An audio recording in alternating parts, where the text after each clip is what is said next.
many years from now, would you be willing to trade all the days from this day to that for one chance, just one chance, to come back here and tell our enemies that they may take our lives, but they'll never take our freedom?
And welcome to Anti-Tyranny News. Sorry, I was having some complications there. This is UCY.TV Broadcasting, Anti-Tyranny News Radio. I'm going to get into what's going on domestically and how it relates to a lot of the foreign policy things going on abroad. And how it really relates to a attack on us by whatever type of system, a New World Order or United Nations or just greedy elitist. It's a attempt to manipulate enough people to go along with it, so that we get caught up and basically anybody that would oppose will be disappeared. And I think the latest news that's really been breaking and has actually hit national mainstream news is this one that came out of The Guardian. And this one is titled "The Disappeared Chicago Police Detain Americans at Abuse-Laden Black Site." The Chicago Police Department operates an off-the-books interrogation compound, rendering Americans unable to be found by family or attorneys while locked inside what lawyers say is the domestic equivalent of a CIA black site. The facility, a nondescript warehouse on Chicago's west side known as Homan Square, has long been the scene of secretive work by special police units. Interviews with local attorneys and one prosecutor who spent the better part of a day shackled in Homan Square describe operations that deny access to basic constitutional rights. Alleged police practices at Homan Square, according to those familiar with the facility, who spoke out to The Guardian after its investigation into Chicago's police abuse, included keeping arrestees out of official booking databases, beating by police resulting in head wounds, shackling for prolonged periods, denying attorneys access to the secure facility, holding people without legal counsel for between 12 and 24 hours, including people as young as 15. At least one man was found unresponsive in a Homan Square interview room and later pronounced dead. Brian Jacob Church, a protester known as one of the NATO 3, was held and questioned at Homan Square in 2012 following a police raid. Officers restrained Church for the better part of a day, denying him access to an attorney before sending him to a nearby police station to be booked and charged. Homan Square is definitely an unusual place, Church told The Guardian on Friday. It brings to mind the interrogation facilities they used in the Middle East. The CIA calls them black sites. It's a domestic black site. When you go in, no one knows what's happened to you. The secretive warehouse is the latest example of Chicago police practices that echo the much criticized detention abuse of the U.S. war on terrorism. While those abuses impacted people overseas, Homan Square is said to house military-style vehicles, interrogation cells, and even a cage. Trains its focus on Americans, most often poor, black, and brown. Unlike a precinct, no one taken to Homan Square is said to be booked. Witnesses, suspects, or other Chicagoans who end up inside do not appear to have a public searchable record entered into a database indicating where they are, as happens when someone is booked at a precinct. Lawyers and relatives insist there is no way of finding their whereabouts. Those lawyers who have attempted to gain access to Homan Square are most often turned away even as their clients remain in custody inside. It's sort of an open secret among attorneys that regularly make police station visits. This place, if you can't find a client in the system, odds are they are there, said Chicago lawyer Julia Bartmus. Chicago civil rights attorney Flint Taylor said Homan Square represented a routinization of a notorious practice in local police work that violates the Fifth and Sixth Amendments of the Constitution. This Homan Square revelation seems to me to be an institutionalization of the practice that dates back more than 40 years, Taylor said, of violating a suspect or witness's rights to a lawyer and not to be physically or otherwise coerced into giving a statement. Much remains hidden about Homan Square.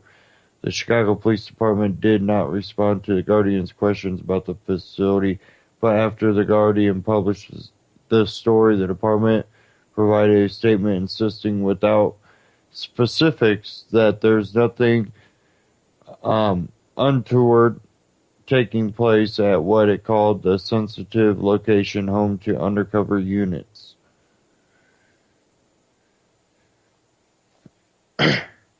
Chicago Police Department abides by all laws, rules, and guidelines pertaining to any interviews of suspects or witnesses at Homan Square or any other CPD facility. If lawyers have a client detained at Homan Square, just like any other facility, they are allowed to speak to and visit them.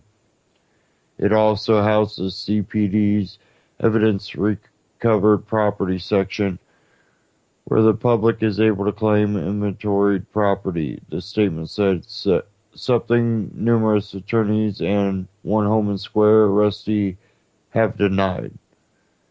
There are always records of anyone who is arrested by CPD, and this is not any different at Homan Square, it continued. The Chicago police statement did not address how long into arrest or detention those records are generated or their availability to the public. A department spokesperson did not respond to a detailed request for clarification. When a Guardian report arrived at the warehouse on Friday, a man at the gatehouse outside refused any entrance and would not answer questions. This is a secure facility. We're not even supposed to be standing here, said the man who refused to give his name. A former Chicago police superintendent and a more recently retired detective, both of whom have been inside Homan Square in the last few years in a post-police capacity, said the police department did not operate out of the warehouse until the late 1990s. But in detailing episodes involving their clients over the past several years, lawyers described mad scrambles that led to the closed doors of a Homan Square, a place most had never heard of previously. The facility was even unknown to Rob Warden, the founder of Northwestern University Law School Center on wrongful convictions until the Guardian informed him of the allegations of clients who vanish into inherently coercive police custody.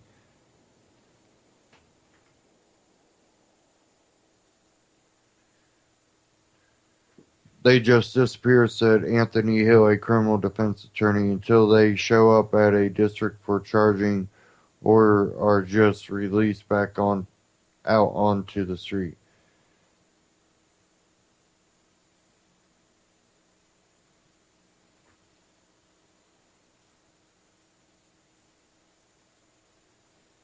Jacob Church learned about Homan Square the hard way on May 16, 2012. He and 11 others were taken there after police infiltrated their protest against the NATO summit. Church says officers cuffed him to a bench for an estimated 17 hours, intermittently interrogating him without reading his Miranda rights to remain silent. It would take another 3 hours and an unusual lawyer visit through a wire cage before he was finally charged with terrorism-related offenses at the nearby 11th District Station, where he was made to sign papers, fingerprinted, and photographed. In preparation for the NATO protest, Church, who was from Florida, had written a phone number for the National Lawyers Guild on his arm as a precautionary measure. Once taken to Homan Square, Church asked explicitly to call his lawyers and said he was denied. Essentially, I wasn't allowed to make any contact with anybody. Church told the Guardian, in contradiction of a police guidance on permitting phone calls and legal counsel to arrestees. Church's left wrist was cuffed to a bar behind a bench in windowless cinder block cell with his ankles cuffed together. He remained in those restraints for about 17 hours. I had essentially figured, alright, well, they disappeared us, so we're probably never going to see the light of day again, Church said. Though the raid attracted major media attention, a team of attorneys could not find Church through 12 hours of active searching. Sarah Palesmino, Church's lawyer, recalled. No booking record existed. Only after she and others made a major sting with contacts in the offices of the Corporation Counsel and Mayor Rahm Emanuel did they even learn about Homan Square. They sent another attorney to the facility where he ultimately gained entry and talked to Church through a floor to ceiling chain link metal cage. Finally, hours later, police took Church and his two co-defendants to a nearby police station for booking. After serving 2.5 years in prison, Church is currently on parole after he and his co-defendants were found guilty in 2014 of terrorism-related offenses, but guilty of lesser charges of possessing an incendiary device and the misdemeanor of mob action. But it goes on, and it just outlines, what's really going on. They will disappear you. We have the NDAA out, the Patriot Act, and then they want you to worry about ISIS, and we keep saying that. When you look at ISIS, where it roots out of and everything. The people that create the problem are telling you to worry about that problem because if you give government all your freedom, they'll fix it. Yeah, because you'll stop creating it and then bomb a whole bunch of people, which will piss off more people, and we just continue the cycle. that kind of gets me to my next thing here. And this is Truth in Media, Ben Swan, benswan.com. You can also find him on YouTube. But this is Origin of ISIS, and this is recently released here. So let me go ahead and cue this up.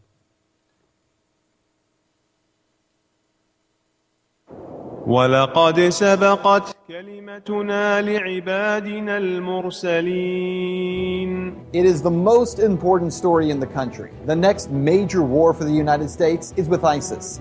But what media and politicians are not telling you the truth about, where ISIS came from, who created them, and why before one more dollar is spent, one more American life lost, you need to know the truth. The first step toward truth is to be informed.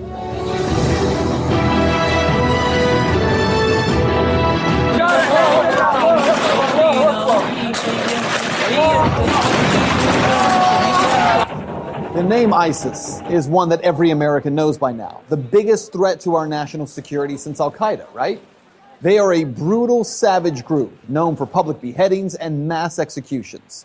They are the face of the new war on terror. Right now, the U.S. military is conducting airstrikes in Syria in a supposed attempt to take out ISIS targets. Meanwhile, the White House and military leaders are talking about possible boots on the ground in Iraq again, only 3 years after the war in Iraq was declared over. In fact, this war, according to former Defense Secretary Leon Panetta, could last for decades. We're looking at kind of a 30-year war history here. Allahu Akbar! So who exactly is ISIS, and where did they come from? It's entirely a creation of the United States' behavior in Iraq. That's how we got to where we are, because of war, because of occupation, because of torture. For answers, we traveled to Los Angeles to meet with Angela Keaton, the founder of Antiwar.com. We destabilized and wrecked Iraq. I mean, it caused it to fail miserably, and that's entirely the responsibility of the United States government. There's no one else at fault there. I mean, as horrible as Saddam Hussein was, Iraq was not unstable. It was a functioning country as much as those sorts of things go, and it was not a particularly horrible hellhole if you were a religious minority. To understand where ISIS comes from, you have to understand two storylines. The first is what Keaton just said. When the U.S. first went into Iraq, we blew the country apart. We destroyed the government, toppled Saddam Hussein, destroyed infrastructure, and most importantly, left behind a power vacuum, one that would have never have existed had Hussein not been overthrown by the U.S. government. Daniel McAdams with the Ron Paul Institute says this is an historical fact that media just won't discuss. All of this has to do with U.S. action in the region, which destroyed the infrastructure, which destroyed Iraqi society, which destroyed the government. You had a lot of people who lived under Saddam Hussein, who may not have been as happy as larks. Nevertheless, they were living somewhat normal lives. The U.S. put a government in power in Baghdad that all of a sudden was their enemies, that treated them very, very badly. Now that is the easy part of the story. The U.S. created conditions in Iraq where ISIS could get its start. But here's the other storyline that you have to understand, that even with Saddam gone, ISIS still couldn't have risen to power had it not been for what happened next. ISIS actually began as a small insurgent group in Iraq in 2006. They had no money, no real ability to recruit, but they did work to create very limited problems for the U.S. military. It wasn't until 2009 that ISIS shifted its focus from Iraq, where it was largely unsuccessful in developing a foothold, and focused on the civil war in Syria. Even there, ISIS struggled to gain any foothold because the two largest groups fighting against President Bashar al-Assad were Al-Nusra Front, or Al-Qaeda, and the Free Syrian Army. Then came a pivotal moment that most Americans aren't even aware of. In June of 2013, a northern general for the Free Syrian Army spoke out on Al Jazeera Qatar and stated that if international forces did not send weapons, the rebels attempting to overthrow Syrian President Bashar al-Assad would lose their war in just 1 month. Well, only months before, I had personally confronted President Obama about why the U.S. was covertly funding those Syrian rebels. And yet there's some concern about the U.S. funding the Syrian opposition when there are a lot of reports that Al-Qaeda is kind of heading up that opposition. How do you justify the two? Well, I share that concern, and so what we've done is to say we will provide non-lethal assistance to Syrian opposition leadership that are committed to a political transition, committed to an observance of human rights. We're not going to just dive in and get involved with a civil war that, in fact, involves some elements of people who are genuinely trying to get a better life, but also involve some folks who would, over the long term, do the United States harm. So even as the president acted as if he was being careful, politicians like Senator John McCain demanded action. So it's a totally unfair and unbalanced fight. And now the rebels are the freedom fighters, the Syrian National Army are being beaten every place around Syria because of the overwhelming firepower, and air power is really the deciding factor. So you've got to take their air power out of it. You've got to have a safe zone where they can operate, train, and equip. And we've got to turn this thing around. So what happened? Well, within just a matter of weeks of that Syrian general making his plea for international help, the U.S., the Saudis, Jordan, Qatar, Turkey, and Israel began providing weapons and training and money to the so-called rebel Free Syrian Army. By September of 2013, American media outlets, including CNN and the Washington Post, were reporting that CIA-funded weapons had begun flowing to Syrian rebels. The weapons were not American-made, but funded and organized by the CIA. The artillery was described as light weapons, some anti-tank weapons, and ammunition. But where it all fell apart, weapons that the U.S. insisted would be used by freedom fighters would be in less than 1 year in the hands of ISIS fighters. So where were these fighters coming from? Actually, from the Free Syrian Army, the group that John McCain insisted would help the U.S. to overthrow Assad. That same group actually giving weapons, selling weapons, and sending fighters to join with this new group called the Islamic State. It was in June of 2014 when suddenly, after being a no-name group in Syria, that ISIS emerged, heavily armed and trained by U.S. and coalition special forces, making a dramatic entrance by crossing back over the Syrian border into Iraq, capturing Mosul and much of the northern part of the country. One of the most important facts that mainstream media ignores time and time again is that ISIS was able to grow so fast because of all the U.S. military equipment they were able to seize, equipment that our military left in Iraq, truckloads of Humvees, tanks, and weaponry that instead of taking or destroying, the U.S. government simply decided to leave behind. Even when the U.S. government knew that ISIS fighters were capturing that equipment, for crying out loud, these guys were posting pictures of themselves driving and standing on U.S. military equipment, making video of themselves with it. We did nothing. Why? How is it the U.S. had no idea that this threat was coming? How many billions do we spend? Maybe $100 billion on the total intelligence community budget over the year. How is it that they had no idea? How is it that if this was such a threat, as John McCain and Lindsey Graham are fond of reminding us, how is it that it was missed so unbelievably, so egregiously? Over the past few months, the U.S. government, who acted like they had never even heard of ISIS, suddenly, with the help of media, has turned the Islamic State into the new focus of the war on terror. Now, as ISIS has continued its rise, recruitment is exploding, and the group is becoming stunningly wealthy. ISIS is the best funded terrorist group in the world. They make I think it's $2 million a day selling oil, much of it to Turkey, interestingly enough.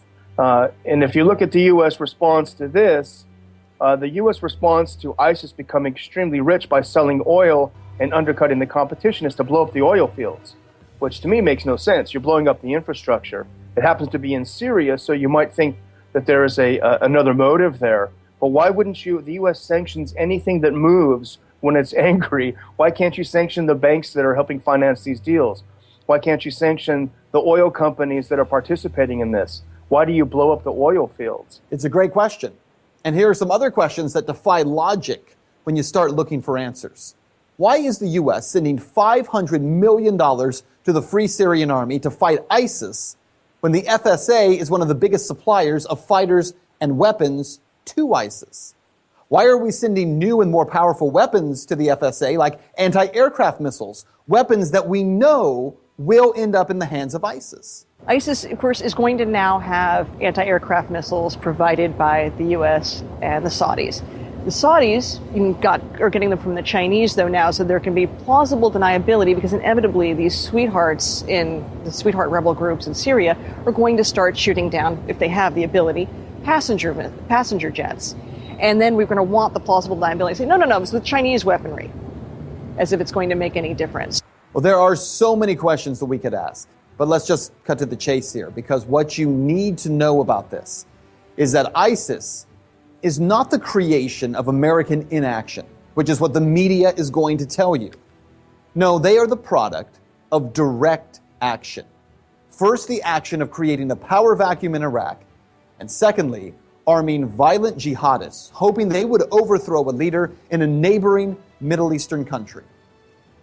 McAdams says the U.S. government is a victim of its own insane policies. Well, I think the U.S. is really a hostage to its own regime change philosophy.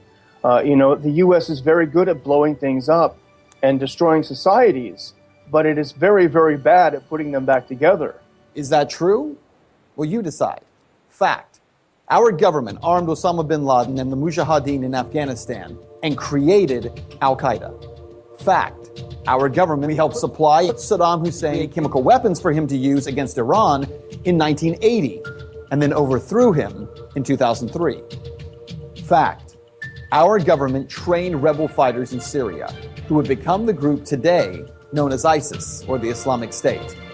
We have watched them commit every violent atrocity that you can imagine to people living in Iraq and Syria. And now we want American taxpayers to fund a 30-year war against them. No, it's not the U.S. government being held hostage by these crazy policies. It's the American people.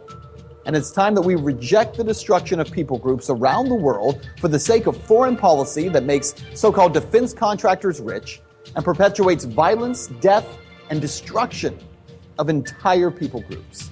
Because humanity is greater than politics.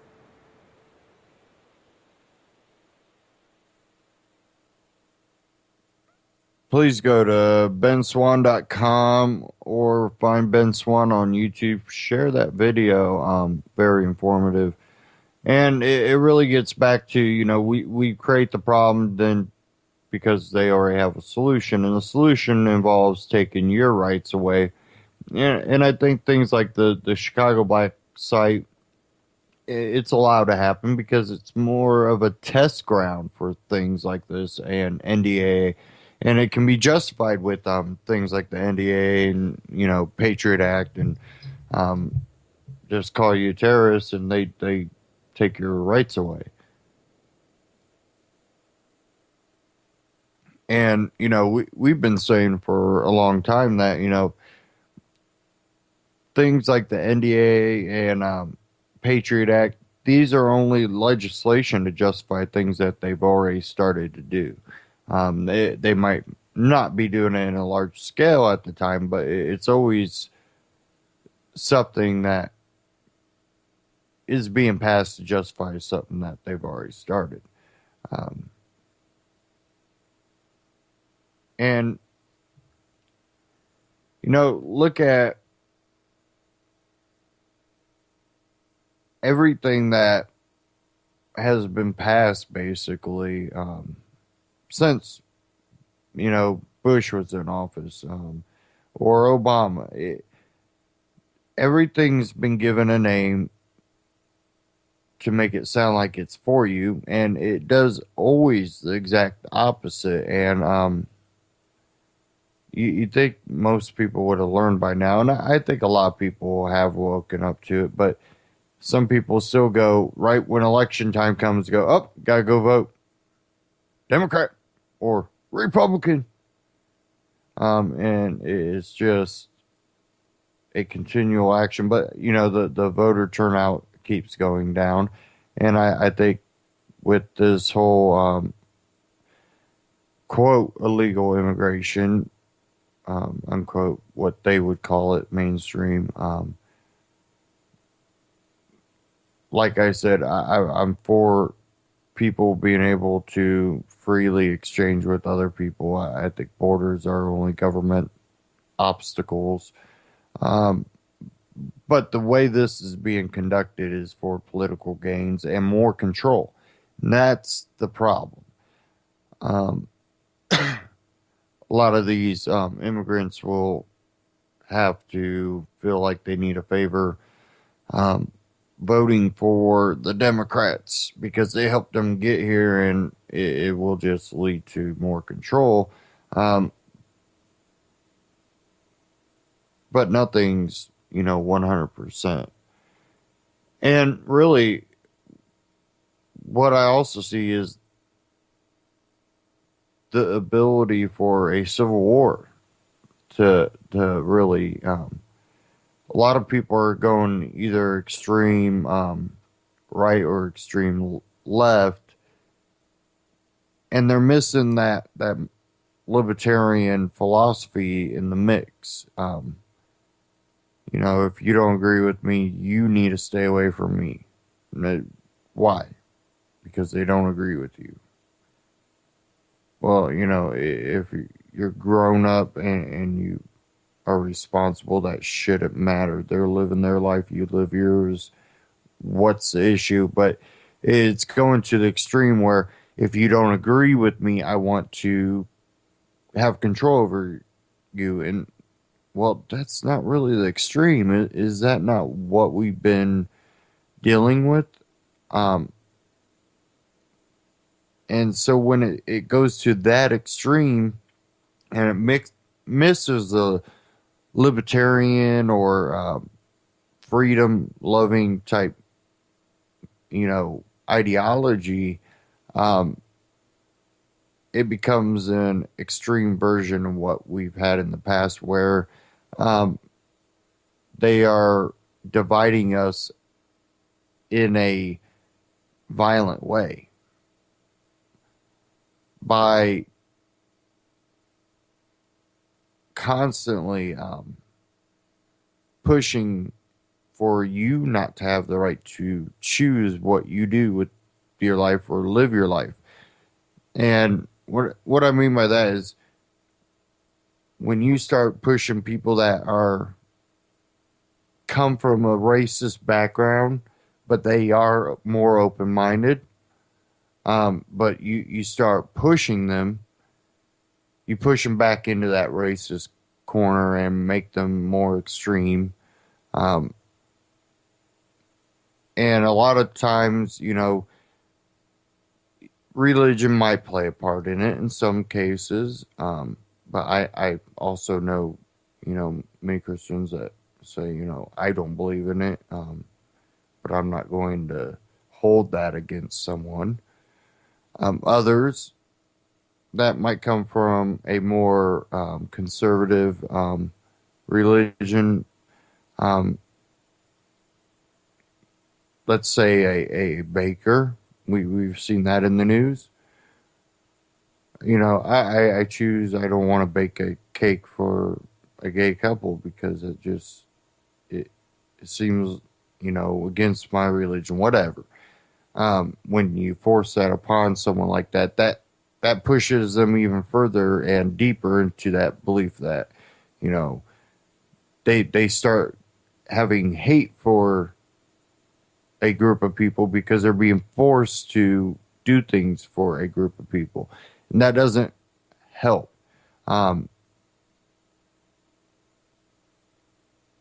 It's sad that, we can't just all get along, but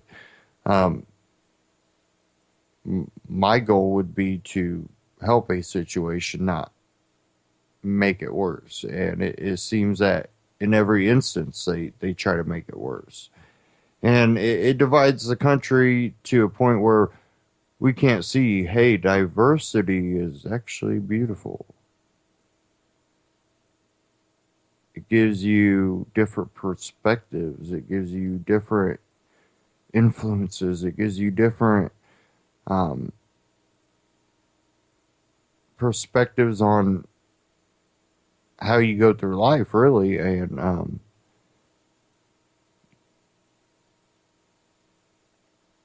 if we could see that, I think we would be more able to, how do I say this, able to shrug off government for the understanding that we're always going to have diversity. Everybody's like, we should mold into what? We're not even, America is not even, the same. Even if you look at white culture, northern people and southern people and western people, northwest, southwest, we're different. We're diverse in ourselves, and then you bring in every other race, culture, religion. No group should ever have power over others, but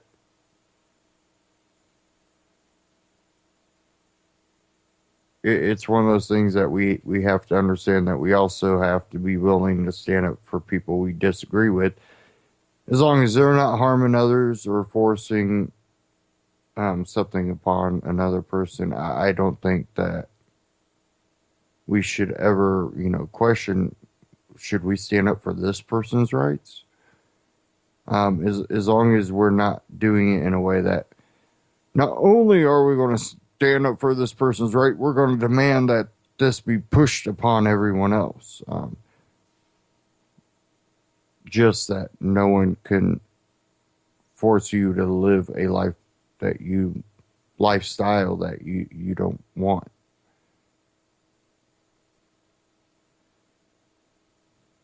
And I have something relating to the war on terror and how it turns inwards against you. From We Are Change, the war on terror turns inward against you.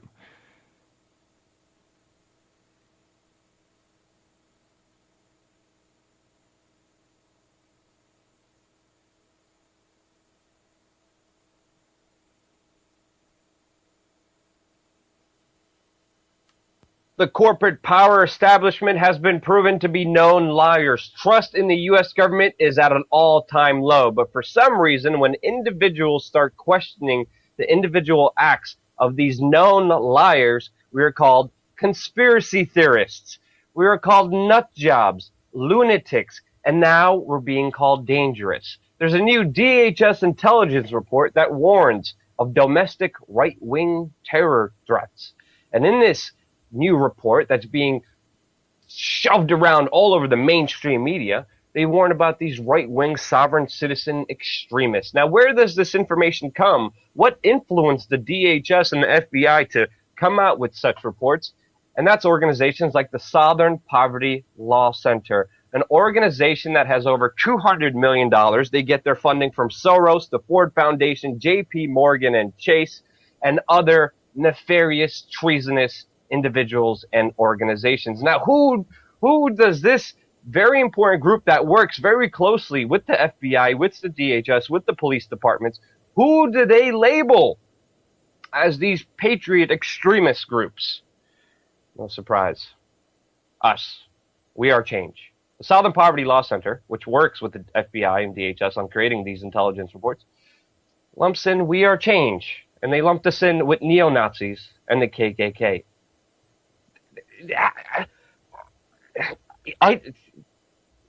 If you've been watching this channel, you know how absurd this is. They go and list all the We Are Change chapters all throughout the United States, and they had a special expose on me called The Patriot Journalist, where they talk about how there's over 200 independent chapters, mostly in the United States, finding truth behind 9/11.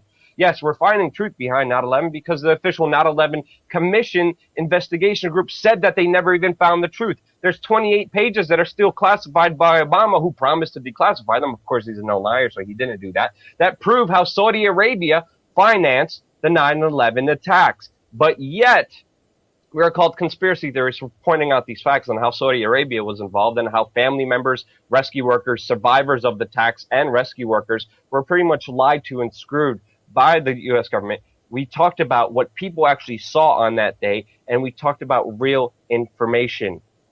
But yet, we're called conspiracy theorists. And the Southern Poverty Law Center lists all the We Are Change chapters, does a special expose on me, and they have been proven to be known liars. The Southern Poverty Law Center actually quoted me completely out of context. They took a quote of me saying in a speech in Pennsylvania that I gave in 2010. They took a speech where I said there's going to be a huge uprising and people are waking up in this country. Then they took another quote at the end of my speech saying that there's going to be a revolution coming soon to the United States of America. What they forgot to mention during my speech, which of course, if you put those two together, it sounds very dangerous. They actually gave this to local police departments. They actually gave this to the DHS and FBI. What they forgot to mention in my speech was the very fact of me talking about the government doesn't give a damn about you. But guess what? We, as the people of this country, we care about you. And there's a way and there's a chance, instead of us, people fighting people, it could be the 99% of us going after that 1% that controls us. This was in 2010, before Occupy Wall Street, by the way. They want us to fight each other. They want conflict. They want this war. But we're not going to give it to them. Because we know the only way to be truly successful is to follow the footsteps of Martin Luther King and Gandhi, nonviolent, peaceful resistance. Whenever and throughout history did you see a violent revolution actually get somewhere positively? Whenever there was a violent revolution, it turned to a worse government than it was before. That always happens throughout history. But that is because when you use weapons, when you use violence, you become what you are fighting. You actually become what you are fighting and you replace it, and you are that same person that you replaced when you use violence, when you use guns, when you try to hurt somebody, when you slander, when you manipulate, and when you lies. When you use that evil power, you become evil. And that's why I'm asking people not to become violent. And I'm asking people to show, and I'm showing people, there's ways of doing this where we could be successful, where we could be peaceful. There will be a change in this country sooner or later. Let's make sure it's a peaceful one. Yeah, they totally forgot and admitted that whole aspect of my speech about how things are changing so rapidly and we have to make sure it's done peacefully, non-violently, and ultra-realistically, and done in the right fashion. But yet again, that doesn't matter to the SPLC. They're known freaking liars and manipulators and propagandists who get their money from the ultra-power elite, Soros, Ford Foundation, JP Morgan, and Chase, and they go after people who want to make you think, people who make you want to question the reality, people who want to make a better world and to question the known liars and bring out truth out there, people like myself. Now, the DHS and FBI working with this group, the FBI had to dump the Southern Poverty Law Center as their source because of the propaganda that the SPLC was putting out there. They have dumped them officially. But the FBI also later came out and made a statement, said, you know, we're still keeping relations, but we're not officially working together.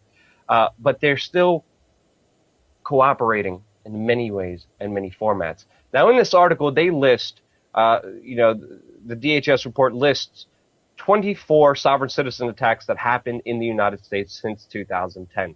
Yes, there are some idiots on the right wing that are totally, I can't even bring the words out to express this, dumb as fuck, and do cause violence. Yes, that does happen. Yes, people like this do need to be stopped, but one thing that concerns me is we're focusing on a lot of people on one side of the spectrum. This is how they divide and conquer you. When it comes to other hate attacks, other mass shootings that happen, when it's someone on the opposite spectrum, like we had in Washington, D.C. a couple months ago, where a right-wing Christian organization group were shot up. That doesn't get all the mention. That doesn't get categorized. People on the left don't get targeted and put on lists like people on the right do. Now, I am not a part of the right wing in any way, shape, or form. I am not a part of the left wing. As you can see, with our presentation here, we try to call it down the middle. We try to make you think rationally and look at sources and information. All the sources from this video will be in the description below, so you could fact check everything that we're saying. You could fact check my speech. You could fact check what SPLC slandered me. You could fact check all this very important information. But the very fact is, the DHS and the FBI, they're targeting and labeling people who threaten the government's authority. And how do you threaten the government's authority? By bringing out what they're actually doing and making you critically think about their authority. We're not alone in this fight. That's why public trust in the government is at an all-time low, because they're proving to be known liars. The government is fighting back any way they can, and they're creating these lists, and they want to make you afraid. This report, the main psychology behind it is to send a chilling effect, to make you afraid of resisting, of questioning authority, of questioning the narratives that are being thrown out there that are proven wrong and wrong and wrong, by dismantling the propaganda that's being distributed and thrown and shoved down your throats by the mainstream media. Show them that you're not afraid. Not only share this video, but speak up, question authority, and don't forget, expose this very important new DHS report propaganda. There's crazy idiots on the left, there's crazy idiots on the right. Yes, they have to be dealt with. That is a clear issue. But what we're seeing behind the scenes is pretty much the chilling effect of trying to destroy any form of dissent, any form of rational thinking that questions the government's authority. Do not be afraid. Share this video. Share your thoughts. Speak up. Like this video too, and don't forget to subscribe. Sorry, I needed that plug, because here we don't have over $200 million to support our propaganda efforts. We are here working independently with no influence by any corporation or government, for the people and by the people. We are Change. We are change.org, and we are Change on YouTube. Now, one thing he mentioned, and let me find it here.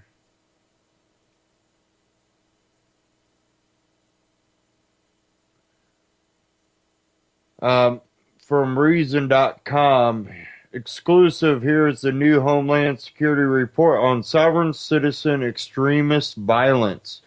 Now, I have talked to a tax, I don't know if he's the actual tax assessor. He works basically doing that, tax assessing. And he was talking about they had, I believe it was the state troopers come in and was talking to him about sovereign citizen. And this guy's more on the constitutional side. He's not a libertarian, but I think he definitely would lean more towards the libertarian, because he seemed to go, you know, hey, if they tell me to go, I go. You know, I just do my job, and if they don't want me on the property, well, you know, I'm off. But he was talking about how they came in to train everybody about the sovereign citizen extremist. And he used that same quote, and that's the same quote we're seeing from the new Homeland Security report. And this is where it really will get dicey, is libertarian, even constitutionalists, are always lumped in with the sovereign citizen. And the reason is because the sovereign citizen pretext is based on libertarian and in some ways constitutional ideology. So this actually is a threat at the right, all of the right, whether it be Tea Partyists, libertarians, of course, sovereign citizens, the secessionists. the constitutionalists. It's going to affect everybody. But out of Reason.com, Reason has obtained the federal government's recent report on sovereign citizens, a largely unorganized subculture whose elaborate legal theories say they do not have to follow most laws. Members of the movement are famous for filing nuisance lawsuits, making their own driver's license and license plates, and sometimes attempting to form their own parallel institutions of government. And that's usually the secessionists that do the parallel institutions of government. Because secessionists believe in forming a new government. The sovereign citizens don't believe in a government. Some of them are also prone to violence, and it's this hot-headed subgroup that is the subject of the report. The intelligence assessment, which the Department of Homeland Security prepared in coordination with the Federal Bureau of Investigation, was circulated to law enforcement on February 5th, but was not released to the public. DHS did not respond to repeated requests from Reason for comment. CNN revealed its existence last Friday, but the network quoted only a couple lines from it and did not post a full document for everyone to see.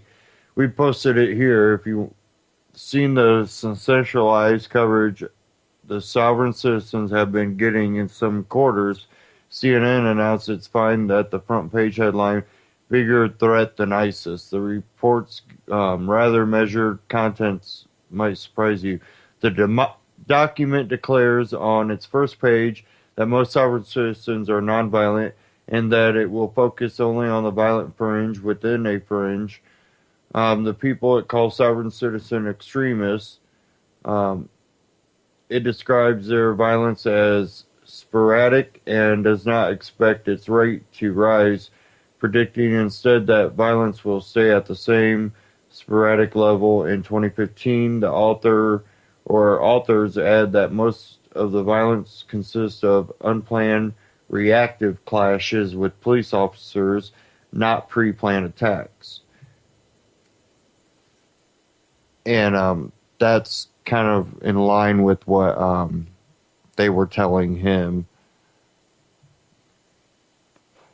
They'll just kick their door open and try to shoot at you. The reactive. Well, yeah, they do, but then again, you call them sovereign citizens, and sovereign citizens get lumped in with the libertarians, constitutionalists, people. It's one of those things that it's going to put people on a radar, even if they're not the violent ones. Because, again, it goes back to the same the same training that the cops get. They might not be the extremists, but you have to approach them as they are. So, you know, what's that going to mean for the future? It says here, when sovereign citizens do plan an attack in advance, the report suggests that it tends to be in direct response to an ongoing personal grievance, such as an arrest or court order. It argues that sovereign citizens are unlikely to pick a symbolic target, like, say, the Murrah building in Oklahoma City, and that this way they can distinct from the killers who attacked 2 random selective cops in Las Vegas last year, or 3 TS officers at an LA airport the year before. That while some police assessments of the movement may give officers the impression that anyone asserting their right or videotaping an encounter might be a sovereign citizen, the DHS report draws its distinctions fairly carefully. The report also includes an interactive map of 24 cases from 2010 to 2014 in which sovereign citizens planned, threatened, or actively engaged in violence. A static version of the map is below. click on this, bring up the interactive map in another page here. There are some variety in the incidences, from threatening letters to murder plots, but the incidents typically involve a traffic stop or another police encounter gone bad, and they frequently end with the sovereign citizen dead. In 2 of the 24 cases, the sovereign citizens succeeded in killing people. The incidents do not come substantially more or less frequently over the course of the half-decade covered, though I should note that the report does not claim its list is exhaustive, and have seen other lists that include incidents the federal report leaves out, and vice versa. In part, that reflects different definitions of who qualifies as a sovereign citizen. And I want to point out the one thing, though. One, you have mainstream media like CNN putting out a small line and then, run with a headline more threatening than ISIS.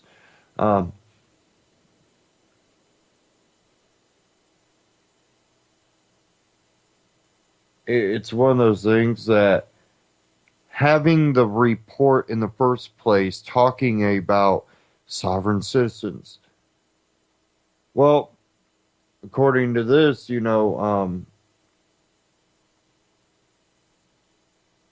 was 24 cases, and 2 of them, the sovereign citizens succeeded in killing people. The rest of them either were caught or killed. Well, why don't we talk about the police killings? This map would be completely full, would it not?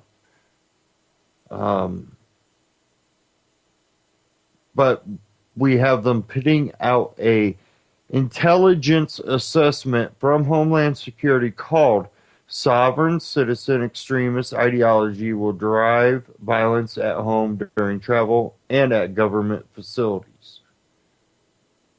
Even though it really says that it's not that big of a threat.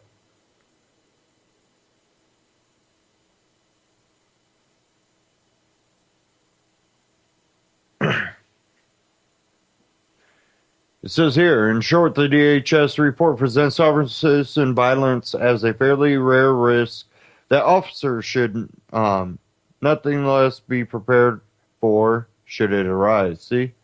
Be prepared.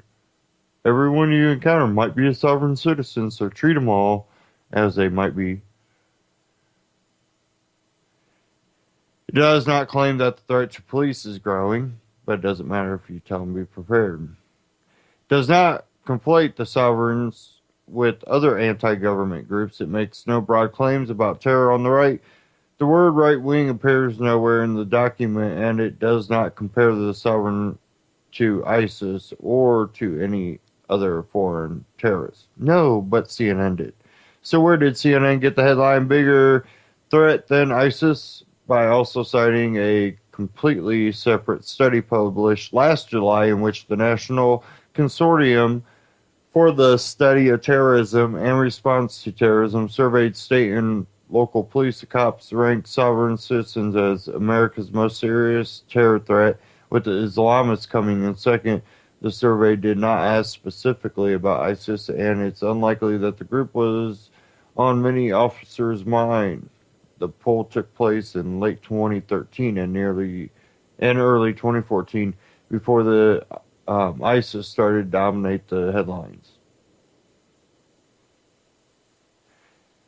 Citing the Southern Poverty Law Center as its source, CNN also claims that by some estimates there are as many as 300,000 people involved in some way with the sovereign citizen extremists, more than the Amish, and estimates that around 100,000 people form the movement's core. It's very strongly doubt that there are 300,000 sovereign citizens by any definition of the term. but there certainly are not 300,000 sovereign citizen extremists under the DHS's definition, since the Homeland Security paper explicitly distinguishes um, sovereign citizen extremists from their nonviolent sovereign citizen counterparts. Below the jump, you'll find the 24 incidences listed in the Homeland Security report as described in the document and media coverage. And let me check here to see.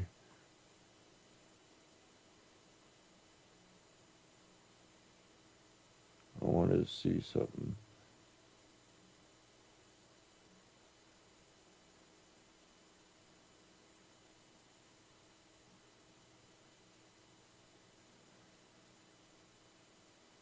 Okay, I wanted to check here to see if I've seen the Bundy Ranch, because I did see something about Nevada, but it's Nevada County BLM. And that was Brent Douglas Cole allegedly fires at employees of the Bureau of Land Management and the California Highway Patrol as they attempt to tow vehicles from Cole's unsanctioned campground.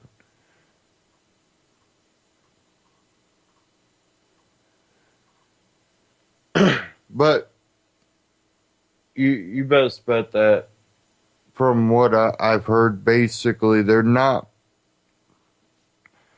He basically just wanted to know, what are they talking about? I said extremists. Extremists are very rare.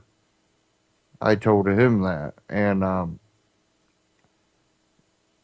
most sovereign citizens are nonviolent people. They're really there's a lot of people that you might think are sovereign citizens just because they're libertarian minded. If they think, this is my property that the government's actually, stealing from me, and they give you a hard time, that's because of their libertarian ideology. And he's like, well, yeah, I definitely understand that. And he kind of made the point that we got a big old discussion about it, but I don't want to sidetrack into that. But it's one of those things that if you put yourself in that job, you are taking that chance. But are you willing to treat everybody like a criminal to protect yourself when you do run into someone that's willing to defend their property? And you have to look at it like that, because that's the truth. And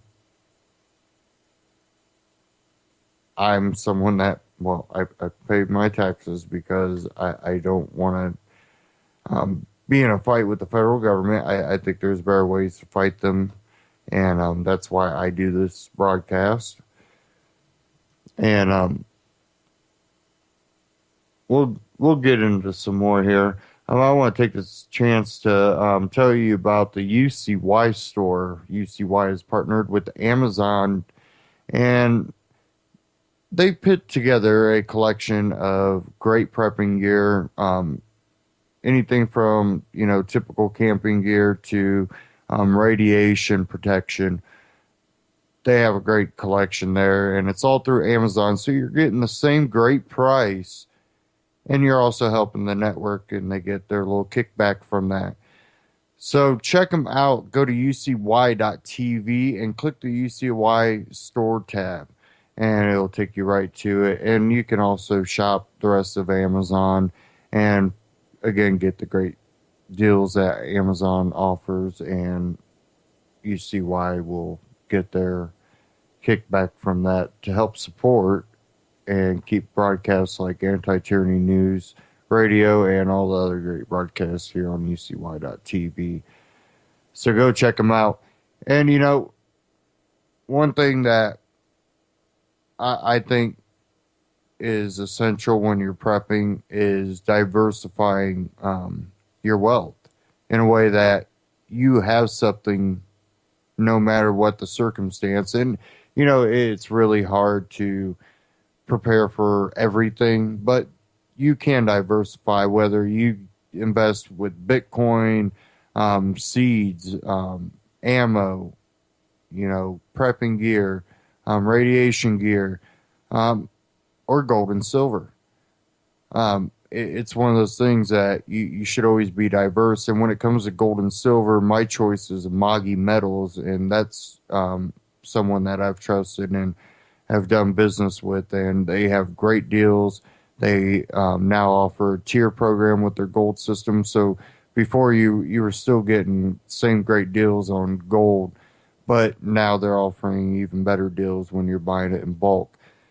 But go check them out at antityrannynews.com/metal, and you can get the same great deals, and that I partnered with them. So we get a little bit of kickback to continue to produce this broadcast and also expand what we're doing, which, hey, I actually got my news feed finally working again.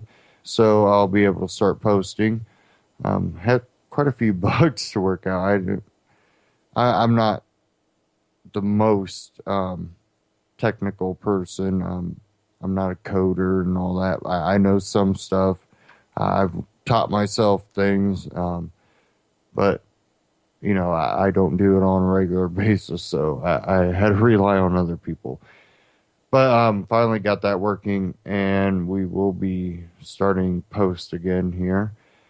And again, if you go to antityrannynews.com/metal, you can buy your gold and silver from Magi Metals, get really cool items and great prices, and that'll help us keep our broadcasts and expand. So check both of those out, and we appreciate all the support the listeners out there have given us. Okay, something I definitely want to get into.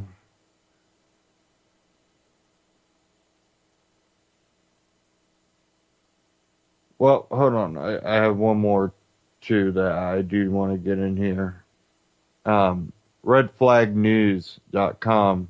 72 types of Americans that are considered potential terrorists in official government documents.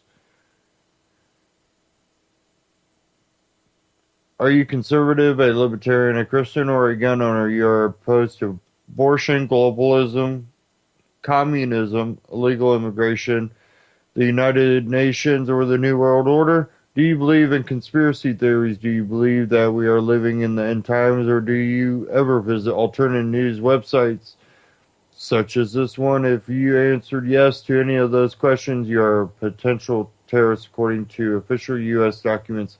At one time, the term terrorist was used very narrowly. The government applied that label to people like Osama bin Laden and other Islamic jihadists. But now the Obama administration is removing all references to Islam from terror training materials, and instead the term terrorist is being applied to larger groups of American citizens. And if you are a terrorist, that means you should have no rights, and government can treat you just like it treats the terrorists that are being held in Guantanamo Bay.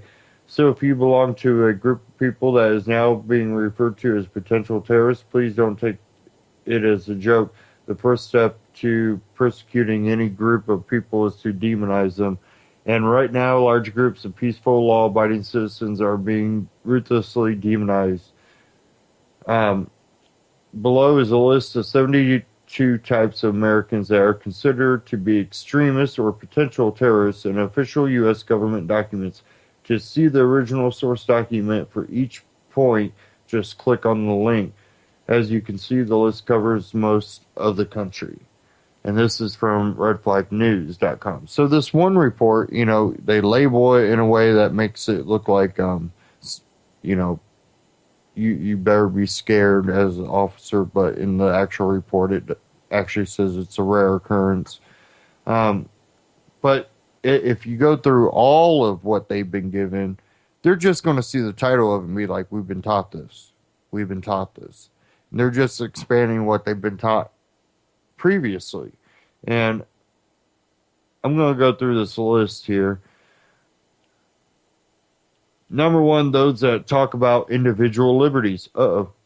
Those that advocate for states' rights. Those that want to make the world a better place. The colonists who sought to free themselves from British rule. Those that are interested in defeating the communists. Those that believe that the interests of one's own nation are separate from the interests of other nations or the common interests of all nations. Anyone that holds a political ideology that considers the state to be unnecessary, harmful, or undesirable. Anyone that possesses an intolerance towards other religions. Those that take action to fight against the exploitation of the environment and or animals. Anti-gay, anti-immigration, anti-Muslim, the Patriot movement. Opposition to equal rights for gays and lesbians. Members of the Family Research Council. Members of American Family Association, those that believe that Mexico, Canada, and the United States are secretly planning to merge into a EU-like entity that will be known as the North American Union. Members of the American Border Patrol, American Patrol. Members of the Federation for American Immigration Reform. Members of the Tennessee Freedom Coalition. Members of the Christian Action Network.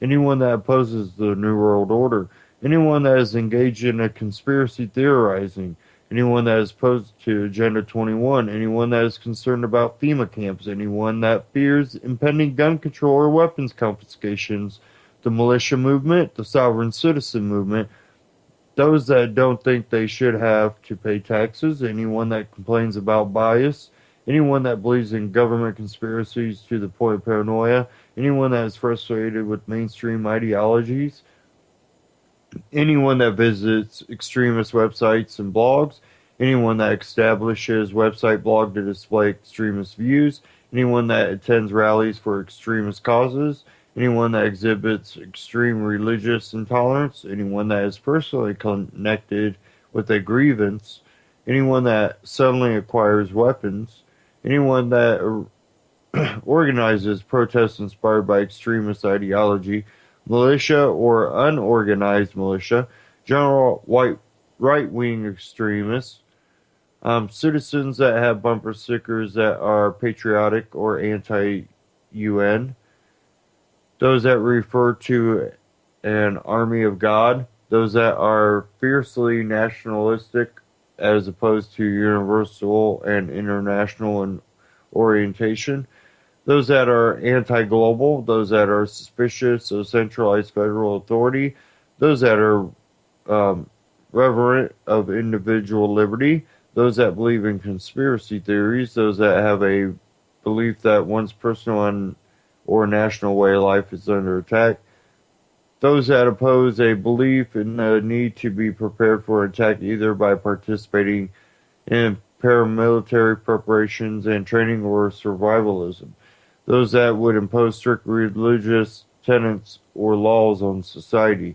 those that would insert religion into the political sphere, anyone that would seek to politicize religion, those that have supported political movements for autonomy, anyone that is anti-abortion, anti-Catholic, anti-nuclear, right-wing extremists, some of this is just repeating itself, those concerned about legal immigration, those that believe in the right to bear arms, anyone that is engaged in ammunition stockpiling, anyone that exhibits fear of communist regimes, anti-abortion activists, those that are against illegal immigration, those that talk about the New World Order in a derogatory manner, those that have a negative view on the United Nations. Yeah, a lot of this just keeps going over. But it's different ways they've defined it. And again, that's from redflagnews.com. And each one links to the document that supports it.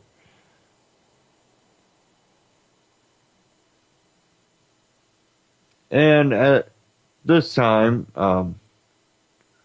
One thing they are definitely doing is censoring people. And we've seen it. We've seen it through, Ron Paul. But you'll be arrested. I'll get into net neutrality, but I have another one here from benswan.com. Man arrested at New Hampshire Select Board meeting after calling for members' resignation.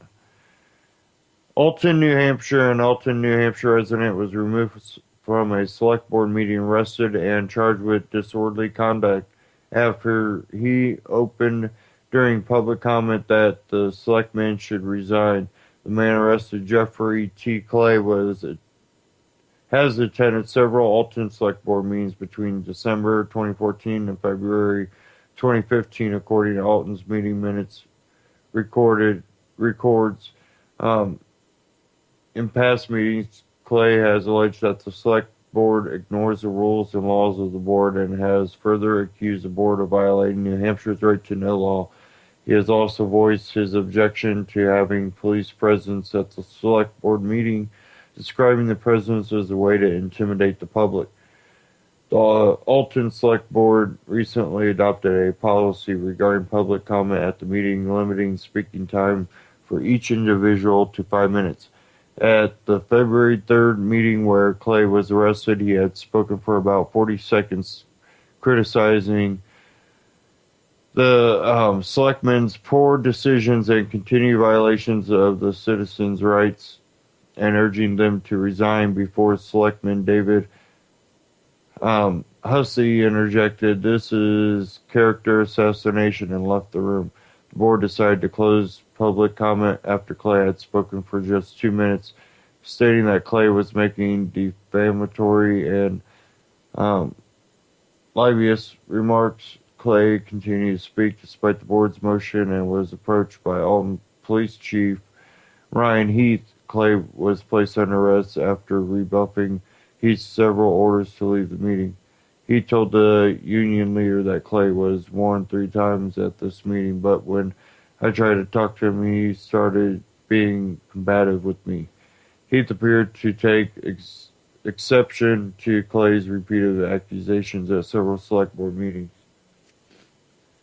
Clay seems to feel that he has been wronged by all the society, Heath said. He has right to free speech, but he has done the same thing at 5 meetings in a row, and we gave him 3 warnings. I didn't have any choice under the law but to arrest him. What law?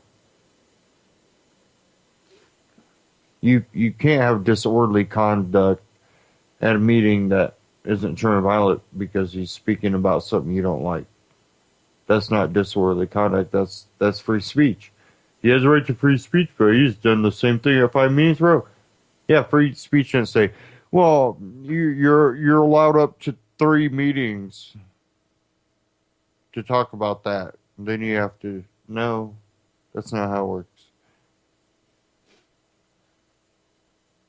Since the arrest, Clay said the board reacted in this manner because he has been pressuring the select board to comply with the right to know requirements concerning public meetings. He said that certain town committee workshops violate the law. Clay has hired lawyer Mark Sisti to fight the charges. Sisti is the same lawyer who defended another New Hampshire resident, William Bear, who had been arrested at Guilford School Board meeting last May. Bear was arrested and charged with disorderly conduct for violating a 2-minute speaking rule when he criticized the school board for failing to notify parents about sexually explicit literature assigned to his daughter's English class. Bear's charges were later dismissed by a judge who called Bear's behavior at the meeting impolite but not criminal. Clay said that his urging the Alton Select Board to resign was not a remark made lightly and called it a fair comment. If you're going to keep meeting in private and violating the law, you should resign, he said.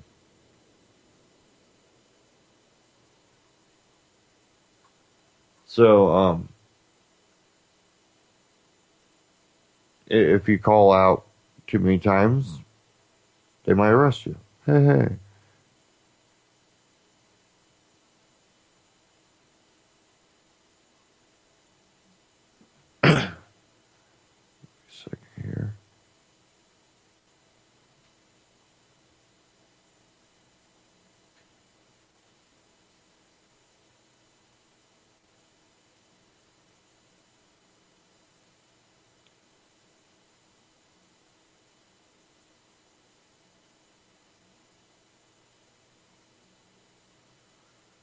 Okay.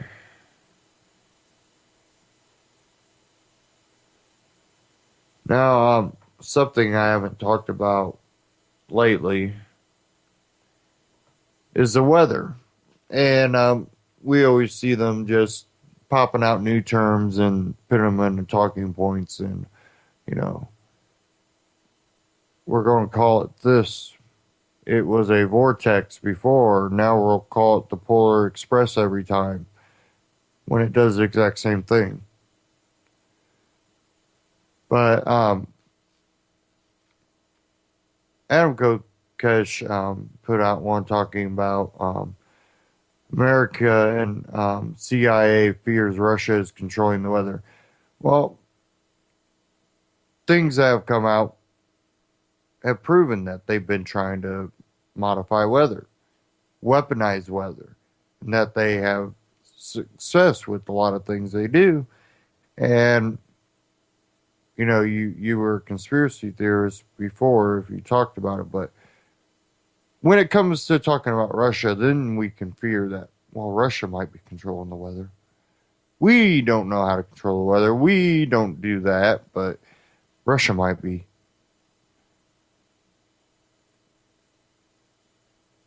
So,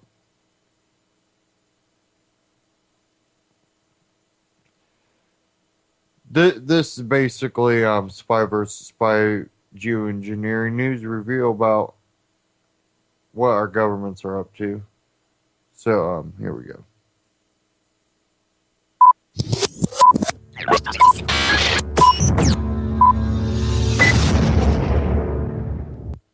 For years now, weather manipulation or geoengineering has been a hot topic among libertarians, skeptics, truth speakers, and conspiracy theorists and realists alike. The more we see chemtrails in the sky, the more we get suspicious. And don't give me this crap about chemtrails versus contrails. Yeah, we've heard it all before, and I'm sure plenty of the images online are Photoshopped, but there are just too many to be denied. And for the reality that we know of what our government is engaged in and has been engaged in, we know that weather manipulation is not just possible, but it's happened. It is happening.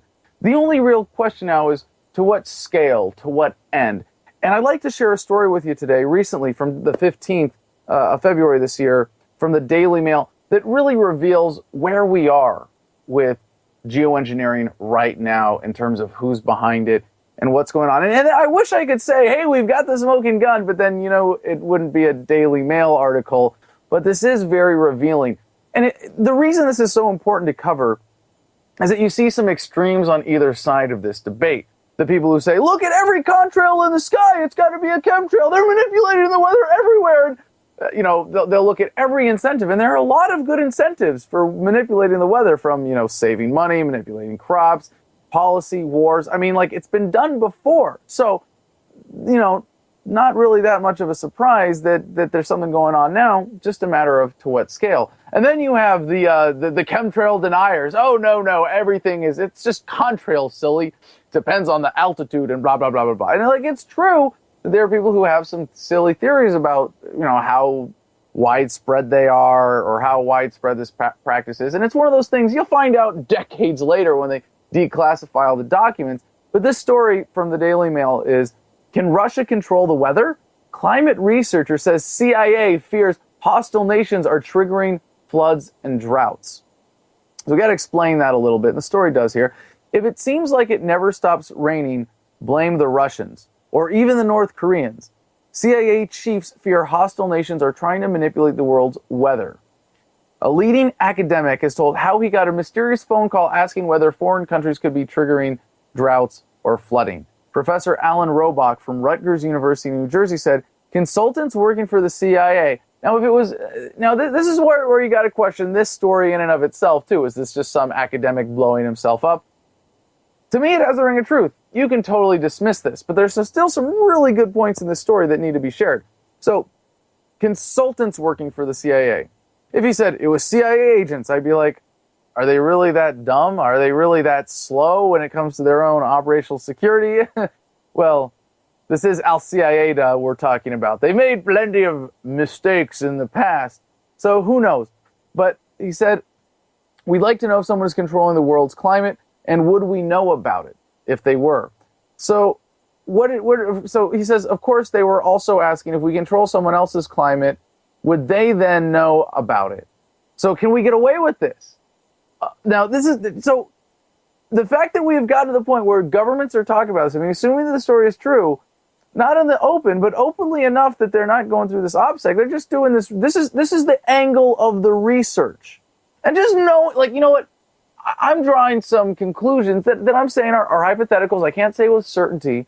But you can draw with even greater certainty a conclusion that government is looking at this technology, weaponizing it, manipulating us with it, manipulating the weather, because it's out there. It has that potential. I mean, now, just logic dictates, I would be shocked if the government using this. In fact, if I was one of these security hawks, if I was some limp dick, insecure, neoconservative or neoliberal who wanted the government to take care of us from everything, like, I would want them to be looking at this technology. I would want us, the Americans, to have this first, to be the first ones to be able to deploy it, to control the world. Like, why not?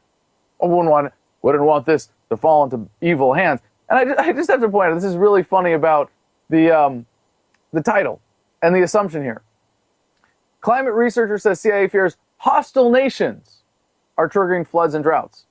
Now, let's just step back for a second. Historically, what nation, at least since the nation of maybe Genghis Khan, has been the most hostile, started the most wars, spent the most money on military, been the only country to drop nuclear bombs on another one? You know, I mean, hey, when it comes to hostile nations, you take the cake, America. So they're afraid of this? I mean, let's just get a little perspective here. So the professor is one of many scientists from around the world who are actively looking at manipulating the weather as a way of combating climate change. Yep, one more reason for the climate change racket to flourish, for the incentives for all the people that, hey, we can channel money into research and manipulating people with that lie. Yeah, of course it's connected to that. Geoengineering techniques range from cloud seeding, in which chemicals are sprayed by planes, trigger rainfall, to shooting mirrors into space to reflect sunlight and cool the earth. Professor Robach told the callers that any attempts to meddle with the weather on a large scale would be detectable. Now, this is interesting. If he's saying this, it means that what we're seeing right now is probably relatively small scale. Now, you look at the drought in California that we've experienced recently, you know, you see right away when even something as simple as that happens, there are huge political implications. There are financial implications to the farmers, to the ranchers, to everyone who's affected by these businesses. So again, given that we know the nature of government is to be violence for hire, that is, they do the bidding of their sponsors, the corporate sponsors who put politicians in office, who buy politicians, who buy policy, like, yeah, you would be shocked as a rational person if this technology wasn't being used for this kind of screwery through government. So let's see, how is this, you know, actually being used? However, he told the American Association for the Advancement of Science's annual conference in San Jose that the weather has been weaponized in the past. And this historical perspective is so important because you can see that even very small scale weather manipulation that's relatively undetectable can have huge ramifications. And I would think, forgive my amateur opinion being inserted at this point, that you could have weather manipulation on a significant scale or with significant scale effects that, if not actually undetectable because the government has that technology, or because, you know, even if you spray silver iodide particles over a large scale area, that, you know, you can go down and you can collect those particles on the ground, you can detect the chemical differences, that the government, I mean, hey, look at all the other crap they've kept secret that's been on a relatively large scale. I mean, nuclear tests in the Southwest, Tuskegee experiments. I mean, the horrors of government that have been done in secret are just so incredible. And if you really want to get into all of the conspiracies that have used government, you know, it's like the secrecy that they're capable of is really incredible. The fact that they could either suppress a few scientific studies or keep scientists from going into an area, or make their weather manipulation small scale enough in and of itself, even though the effects are large scale, that it couldn't be detected. There are a lot of scary possibilities here. So, here it is. Here's the historical one. I mean, like, think about this. This is really important. Going all the way back to during the Vietnam War, U.S. scientists tried to increase rainfall to hamper the enemy's progress by spraying particles into the clouds. And the CIA seeded clouds over Cuba, quote, to make it rain and ruin the sugar harvest. Yeah. Asked how he felt when he got the call, the professor said, scared. I'd learned a lot of other things the CIA had done that haven't followed the rules, and that wasn't how I wanted my tax money spent. Well, hey, if you don't want your tax money spent on war and the police state and all sorts of other evil bullshit, stop paying taxes. Yeah, it's the only sure way. As long as government can tax you and not be held accountable for it because they're taxing you, that is, by definition, stealing from you, taking something that doesn't belong to them, they're kind of disconnected from, say, the accountability of the nonviolent market, where if you don't like what someone's doing with your money, you just stop giving it to them. But hey, when it's government, you don't have that choice. You would think the professor might have figured that out. So, to add to the intrigue, the CIA is believed to have helped fund a major report into geoengineering published last week by the prestigious U.S. National Academy of Sciences. The report mentions the, quote, U.S. intelligence community in its list of sponsors alongside organizations such as NASA. Is this leaking out? No, I mean, they're not even trying to hide this, because they could easily move money to a front group to pay for this. No, and even if it was just NASA, still in the government's hands. You think when CIA shows up at NASA's door and says, hey, we need that technology, we need that research, we need your science, you think they say, oh no, you guys can't have this. This stuff is only for peaceful purposes. You see, it says so right here in the law. Hell no. Anyway, Professor Robach said the CIA had told one of his colleagues it wanted to fund the report, but apparently did not want this fact to be too obvious. He said, quote, the CIA is a major funder of the National Academy's report, so that makes me really worried who is going to be in control. He added that the tension created by any large-scale meddling in the climate could escalate to such extent that it would be an all-out war.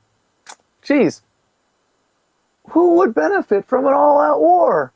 Oh yeah, war profiteers, the military-industrial complex, politicians, bankers. No, but nobody important. Nobody who has any strings to pull. The professor said, if any one country wants to control the climate in one way and another doesn't want it, or they try to shoot down the planes, if there is no agreement, it could result in terrible consequences. Not to mention the terrible consequences of, manipulating society, of ripping people off, of all the damages that come from manipulating, whether that we don't even know about, because this research isn't subject to public scrutiny that takes into account things like pollution, cancer rates, long-term effects. No. Because being government means never having to say you're sorry. And regardless of what comes out, and whatever disastrous consequences we learn of that result from geoengineering, and I don't mean to be paranoid here, but you're talking about spraying chemicals into the air over large groups of people, where autism is rising, cancer is rising, mental illness is rising, health is deteriorating. Gee, I don't know. What could possibly go wrong? Freedom. Thanks. Adam Kokesh, thefreedomline.com, adamversustheman.com, Adam Kokesh on YouTube. But, he points out one thing, they bring up, governments might accidentally shoot other government planes down, or don't mention, the consequences on nature, your, me and you's life. This is absolutely not talked about, but they're more worried about how to affect the governments of the world. So, of course, their mind's somewhere else. Let's get into net neutrality.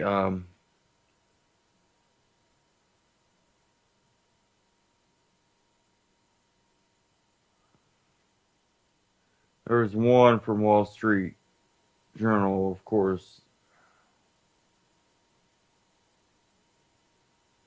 they want me to subscribe. I don't have the free version of it. So, here's one from the Examiner.com. The FCC is plotting to take over the internet, declares downsized DC President Jim Babka. Their plan for doing this has been kept secret, but insider leaks suggest the plan is horrifying. This is the 332-page plan called the net neutrality being pushed so hard by Fight for the Future. FFTF thinks that putting politicians in charge of the internet will save it from big corporations. What they clearly don't understand is that the politicians and the corporatists are members of the same gang of criminals. They want to control everything for their mutual benefit, not for the benefit of the people. In this case, the internet isn't even broken, and yet ill-informed do-gooders want to hand it over to unelected bureaucrats who will control it under laws written by the very corporate lobbyists that the FFTF thinks it's saving everyone from.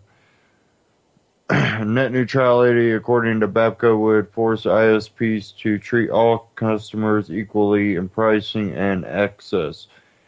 Should a postcard from Aunt Lulu and a barrel of crude both cost the same at your post office? Do you want a ribeye steak and a lollipop available in every restaurant in town with both costing the same?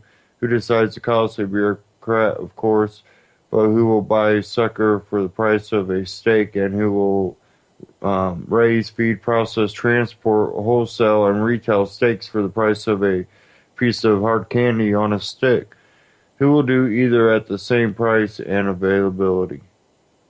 Of course, these are absurd real-world examples, but that's how net neutrality would work in the online world. Here's an example from Downsize DC. Should your neighbor's porn have a guarantee by law that it will download just as fast as your hospital's ultrasounds?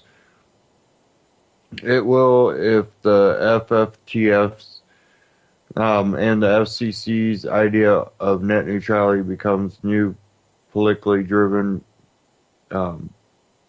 bureaucratically brained, one size fits none law of the internet. Now, I want to point out what they're trying to say is people like me would be able to broadcast to you just as fast as a Netflix video. Well, that can be done if you're willing to buy the better service for broadcasting. You put the cheapest one in. Definitely, if you're not an IT guy, like I can't just program something to do what I want. I need help when I do it, so I have to either hire someone or go through a hosting company that will provide me with what I need. But depending on what I want, depends on what I'll get and how much I'm willing to spend. It all plays a role. And the problem is that it'll give them control over the internet to really say, well, we could slow you down, basically. And when you put it under FCC, you know that they're going to start censoring people. That's just what they do. But, one of the major points, too, was, it's not even broke, and they already have a solution to fix it. So they'll, and again, the whole hacking stuff that goes on every time we have anything that has to deal with the internet, we seem to see a whole bunch of hacking going on right at that point. And I think a lot of what's going on is just another thing like, look, it's broke. And people are like, hacking, net neutrality, what does it have in common? It's government control. Well, once government gets control, then they'll be responsible. Yeah, okay. Here's a short clip. This was on Fox News. Internet power grab.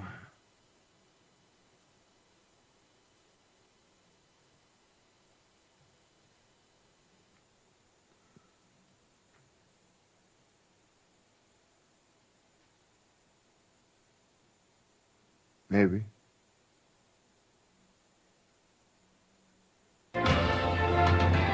Well, President Obama demanded it in November, and this week the FCC fell into line with Chairman Tom Wheeler unveiling a plan to regulate the Internet as a public utility using century-old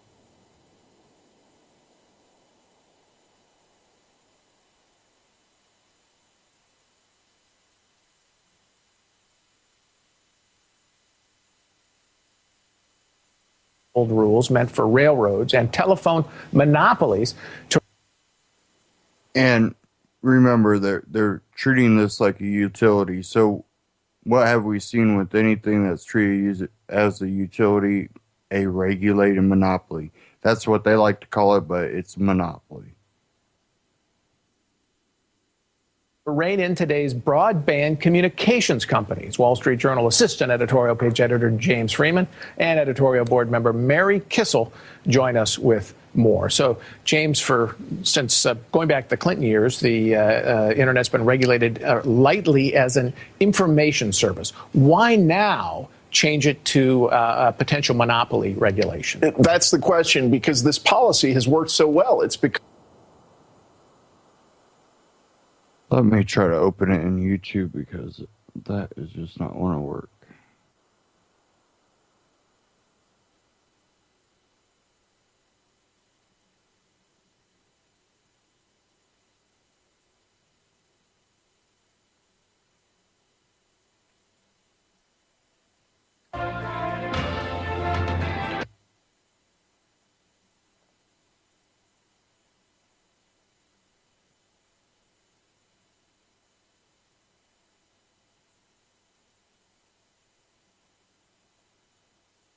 Service. Why now change it to a potential monopoly regulation? That's the question, because this policy has worked so well. It's become this amazing instrument of international and interstate commerce. So what the president is proposing, and now the FCC is going to implement, is a massive, expensive solution to a problem that doesn't exist. It's a theory that your traffic on the Internet is going to be blocked and you're going to be discriminated against as a customer. And this got a lot of legs with a very misleading Internet video and TV show from a comedian named John Oliver last summer. And a lot of people had this idea that big companies are about to stop you from watching what you want on the Internet.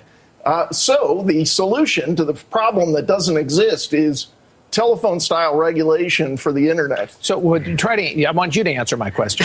Why are they doing this now? Is it this irrational fear, or is it something more? Is it about politics? As James says, it's an irrational fear. The Internet is not broken, but the Obama administration wants to expand bureaucratic power before they leave the office. So what the FCC is saying is we want the ability to set prices and also eventually to tax.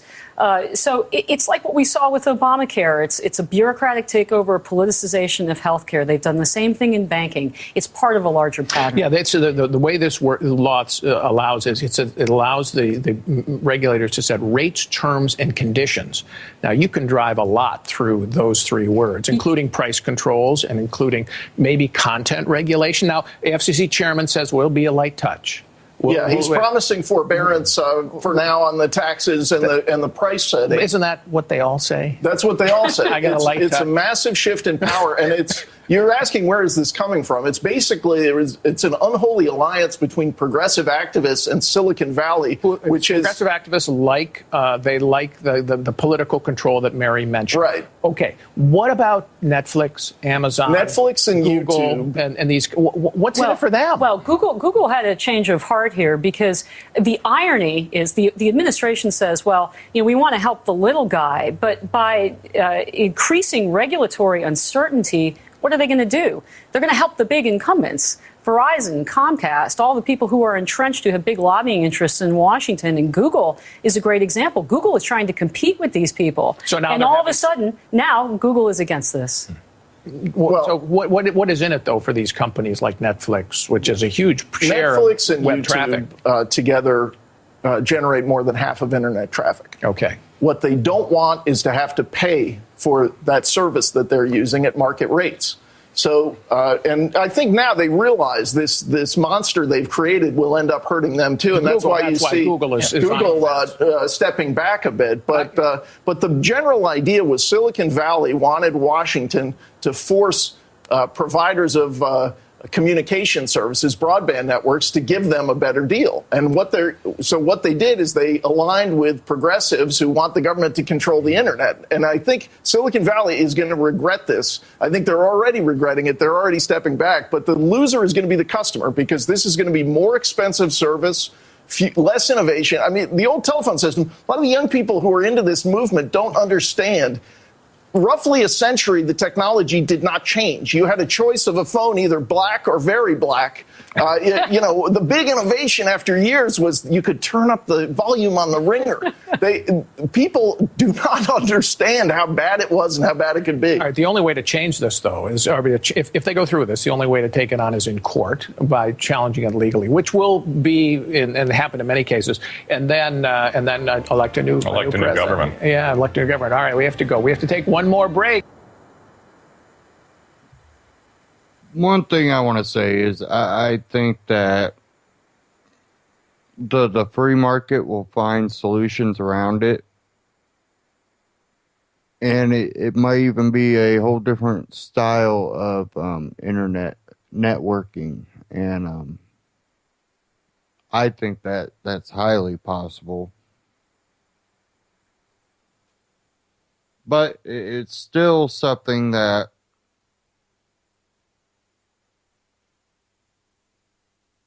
the internet's not broken. If anything, it's working perfect. The problem is actually when government gets regulation.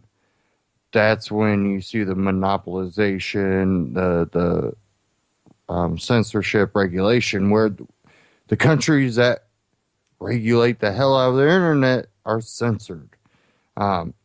And what better way for some of the top corporations? They said that, Silicon Valley's back. Of course, they're going to say they're backing off. But what better way for top corporations to have their monopoly go to the government? And you know what? It's been this way since Rockefeller and Standard Oil. He used government to create the monopoly, and then he used government to stifle anybody from being able to reach his level. And, that's a perfect example. We won't have a monopoly, but then, he has shares in all the offshoots of Standard, including owning Standard, what's left of Standard. So he didn't lose his monopoly. He just had to give some shares up to a few people as favors, basically. Again, government is a monopoly on the mafia. They are the ultimate, mafia. They don't allow other mafias to ever reach their level.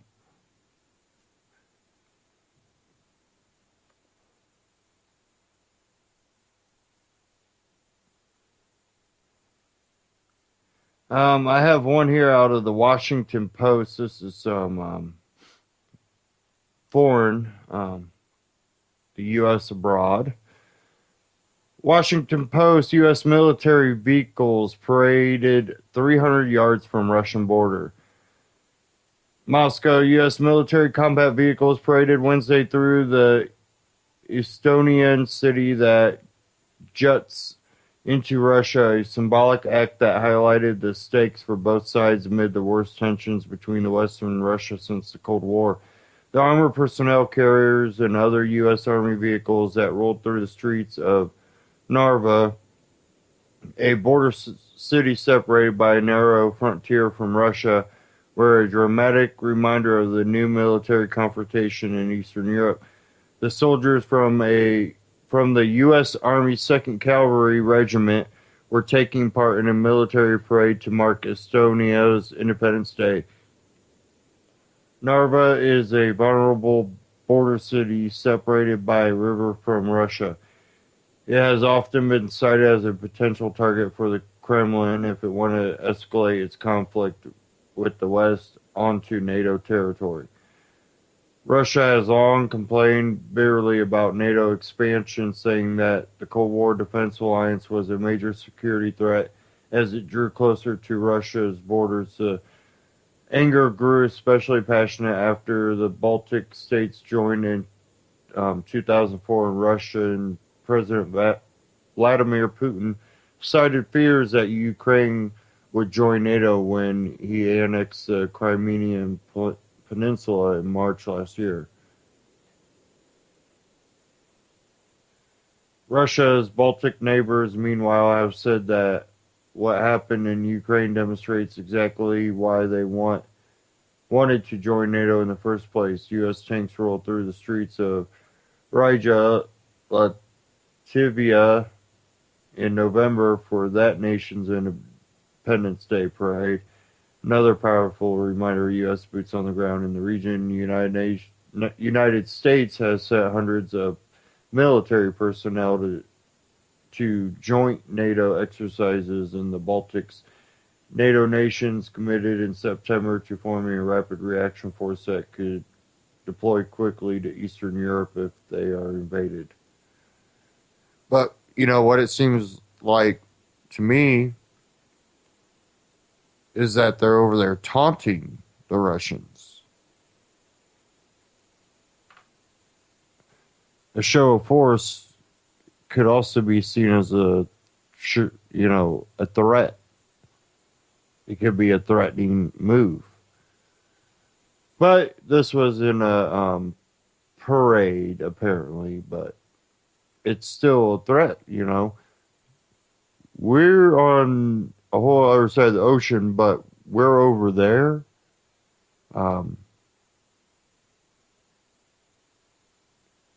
It's just the ongoing military complex that makes billions and trillions off of this crap. The banks do, the companies make their billions, and innocent people end up dying every day over this crap. And it's just unbelievable that we still have this going on to this extent. You know, it's not just happening a little bit. It's happening a lot. We have our government training and arming ISIS, whether they want to admit it or not, or delusional John McCain wants to believe it or not. That's what's happening. And I don't see it giving up too quickly because it doesn't seem like anybody's doing anything about it.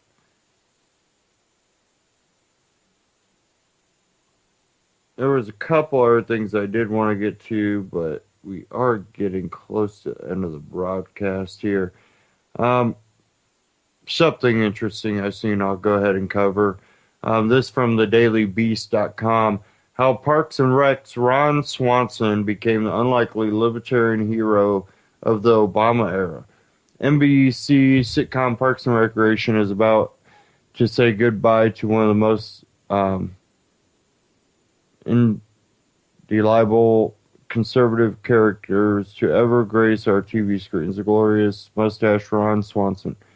The acclaimed NBC comedy Parks and Recreation starring Amy Poehler and Chris Pratt airs its series finale Tuesday evening. The show, which premiered during the first year of the Obama presidency and then ran 7 seasons, was in many ways a gift to big government liberals. It portrayed Leslie Nope Poehler as a hardworking, compassionate bureaucrat. It provided a kinder, gentler, and goofier view of local and federal government. Parks and Rec even gave First Lady Michelle Obama a platform to promote her far-left pro-exercise agenda. Sure, you could characterize the series as left of center. It just so happens that the show's funniest, most compelling character would rather have the public sector razed to the ground. Ron Swanson played Nick Offerman, is the director of the Pawnee Parks and Rec department. He is macho, he is good with ladies, he loves red meat, and he is severely libertarian in his worldview. I think the entire government should be privatized, Swanson says in the season 2 episode, Sweet Chums. Chuck E. Cheese could run the parks. Everything operated by tokens. Drop in a token, go on the swing set, drop in another token, take a walk, drop in a token, take a look at a duck. Here's Swanson quietly delighting in a government shutdown. Scroll down here past the clips. Swanson's demeanor, his staunchly libertarian outlook have made him a regrettably fictional hero to conservative observers. He is, let's say, an unlikely hero in the age of Obama. National Review declared Ron Swanson's 12 wisest quotes about the government. The Daily Caller compiled Swanson's staunch libertarianism is sprinkled throughout the series, and he's a hero of the show, not a hero of all the jokes as you would expect from Hollywood. The Heartland Institute raved, a lovable, awesome libertarian character. Reason blog, the Libertarian Cato Institute has cited the character both on social media and policy analysis, and the Washington Free Beacon named Swanson Man of the Year in 2012. Moreover, Republican Congressman Joe Wilson of ULive fame wrote an op-ed for Politico in 2010 that praised Swanson. America has a new champion for limited government and spending restraint. The piece reads, regrettably, Swanson is not running for Congress. Now with Parks and Rec ending its run, libertarian activists, journalists, and policy wonks are taking a moment to say sayonara to their fictional fellow traveler. Swanson has done more to persuade my French wife about libertarianism than I have. Matt Welsh, editor-chief of Reason, told the Daily Beast. Though in fairness, we only been married 17 years. In a media world that can only handle a two-dimensional liberal-conservative spectrum, it's been great to have one TV star who explained property rights and taxes to millions of viewers. David Boaz, executive vice president of Cato Institute, remarked, Ron goes too far sometimes, like when he says all government is a waste of money. It's really only 90%. There's all kinds of libertarians. Ron Swanson is a meat and potatoes heartland libertarian. I don't agree with everything Ron Swanson did or said, but the man certainly had conviction for liberty.